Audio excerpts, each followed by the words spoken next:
Hello brothers and sisters, we are going to today talk about the relevance of experience in our spiritual journey.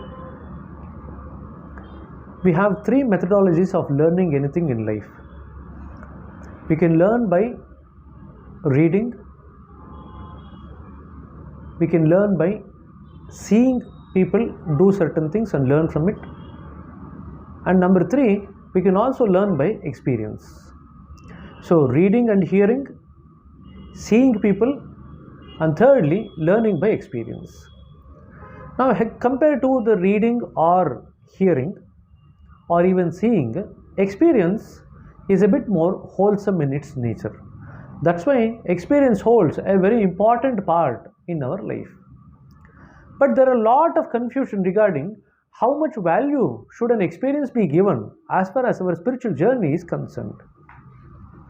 So today we wish to cover this particular topic by using 5 points which will be very useful in terms of looking at experience as an issue.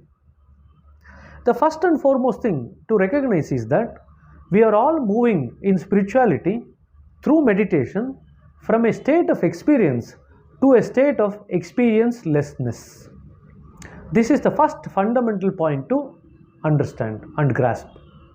So the entire journey in spirituality can be summarized by this particular statement. You move from a state of experience to a state of experiencelessness. Then the second point to grasp about experience is that whatever might be the experiences that any person might pass through in any life, the original state of experiencelessness is not corrupted or defiled. In other words, we always retain the original condition as it is, irrespective of the kind of experiences that we all pass through in life. Now this is very, very important. It is this point that makes relevant the practice of spirituality or adhyatma or even samadhi, attaining samadhi. Why are we actually attaining samadhi? Babuji defines samadhi as a combination of two words, sama plus adi. What is it? Sama means becoming equal to what? To the condition which was there originally. Adi. Adi means in the past, in the originality. So in samadhi we try to become one with the condition that we started with our journey. So that is the relevance of samadhi. But even to experience samadhi as it is a precondition that our original condition is not defiled by any of the experiences, which is what happens. The third point.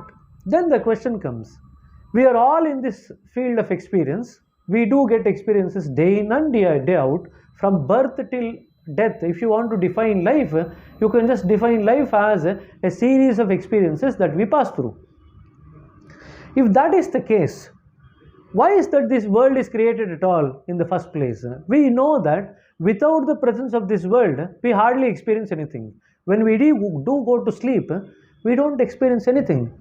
When we come to the dream sleep, we do experience certain dreams, and that's our experience. But the moment we wake up, we do experience this whole world, wide field of experience.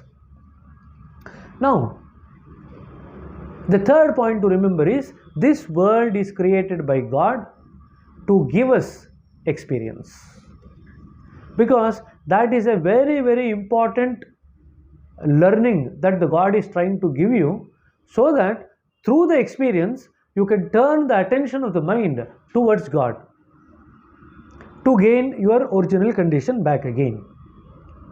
So the third point to remember is the entire world creation that you see outside is there only for one purpose, which is to give you experience.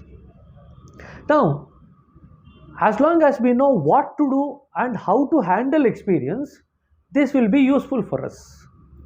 If we do not know how to handle the experience, this creation will become a burden on us and it binds us to where we find ourselves as of now. So the fourth point to remember about experience is, experience becomes relevant in our spiritual journey provided we know how to handle the experience. If you don't know how to handle the experience, experience becomes a burden. If you know how to handle the experience, experience becomes a medium through which you can reach your goal, which is the state of experiencelessness. Then what to do with the experience that we get throughout the life? Two things has to be done. The first thing is that you have to learn from the experience. And the second thing is, after learning from the experience, please let go or discard the experience. Don't continue to hold on to the experience. The fundamental problem that people face throughout life is just because of this one particular issue of holding on to the experience throughout their life. So somebody says something, you just hold it against them throughout your life. Somebody does something, you hold it against them throughout your life. You are not happy to let go. Spirituality is a field where we learn the art of letting go. The more we let go of the things which are not ours, the more we get of the things which is truly ours, our original condition. So this is the fourth point to remember. Experiences are given to you by nature in order that you can learn from the experience and subsequently discard or let go of the experience. The last point, what happens if you continuously let go of the experiences after learning? What is the condition that is reached? The condition that is reached is what is called as innocence. Most of the people have their own definition of innocence. Now, trying to define experiences from the perspective of experience, trying to define innocence from the perspective of experience leads us to this particular definition. Innocence is an art of being in a state after letting go of the experience. So the moment you let go of the experience, whatever state you remain in, that is the state of innocence.